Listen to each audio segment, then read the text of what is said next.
Assalamualaikum warahmatullahi wabarakatuh. Materi selanjutnya tentang tautologi dan kontradiksi. Ada juga ekuivalensi, inverse, converse, kontraposisi. Dan terakhir, penarikan kesimpulan.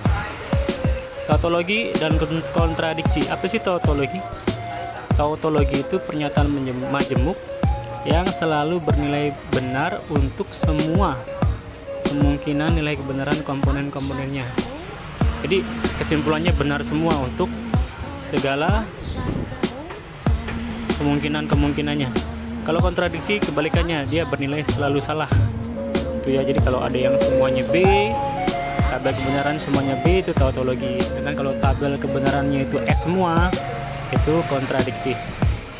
Kemudian ekuivalensi. Ekuivalensi adalah pernyataan dikatakan ekuivalen atau setara jika nilai kebenarannya sama. Nah, di sini bisa dilihat. Di sini bisa dilihat ya. Basic konsepnya. Negasi yang pertama, negasi dari P konjungsi Q itu sama dengan negasi P disjungsi negasi Q.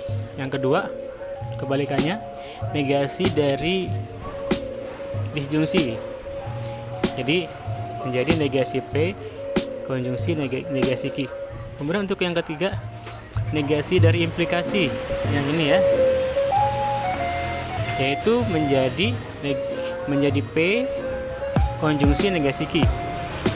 Kalau yang terakhir, negasi dari diimplikasi menjadi P konjungsi negasi Q atau disjungsi Q konjungsi negasi P, seperti itu. Nanti ada contoh soalnya supaya lebih mengerti ya. Kemudian inverse, converse, dan kontraposisi. Inverse dari suatu implikasi bisa ditulis menjadi, pertama kan implikasikan jika P maka Q, maka inverse-nya negasi P maka negasi Q. Kalau converse-nya dibalik, jadinya jika P maka Q, ini menjadi jika Q maka P, posisi berubah. Sedangkan kontraposisi, jika P maka Q, maka kontraposisinya dibalik dua-duanya, negasi Q implikasi negasi P, posisi berubah, diingkar, dinegasikan. Kemudian terakhir, penarikan kesimpulan ada 3, modus ponens, modus tollens, dan silogisme. Untuk modus ponens, jika P maka Q, itu untuk premis yang pertama. Terus premis keduanya P, maka kesimpulannya Q, gitu ya. Misalkan jika saya rajin belajar maka saya lulus ujian. Saya rajin belajar maka kesimpulannya saya lulus ujian. Itu contoh dari modus ponens. Kemudian untuk modus tollens, premis satunya sama ya, implikasi jika P maka Q. Tapi premis keduanya negasi dari Q. Kesimpulannya adalah negasi dari P. Contoh seperti yang tadi. Jika saya rajin belajar maka saya lulus ujian. Saya tidak lulus ujian, maka kesimpulannya saya tidak rajin belajar. Itu contoh modus tollens. Terakhir, silogisme. Premis pertamanya jika P maka Q, keduanya jika Q maka R. Maka kesimpulannya jika P maka R. Contoh ya. Jika saya rajin belajar, maka saya lulus ujian. Jika saya lulus ujian, maka saya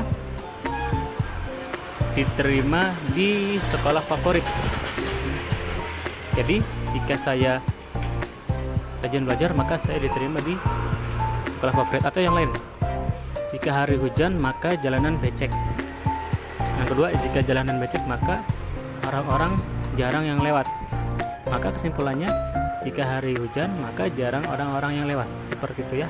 Jadi ada 3, modus ponens, modus tollens, dan silogisme. Itu ya tentang tautologi, kontradiksi, ekuivalensi, inverse, converse, kontraposisi, dan penarikan kesimpulan. Terima kasih.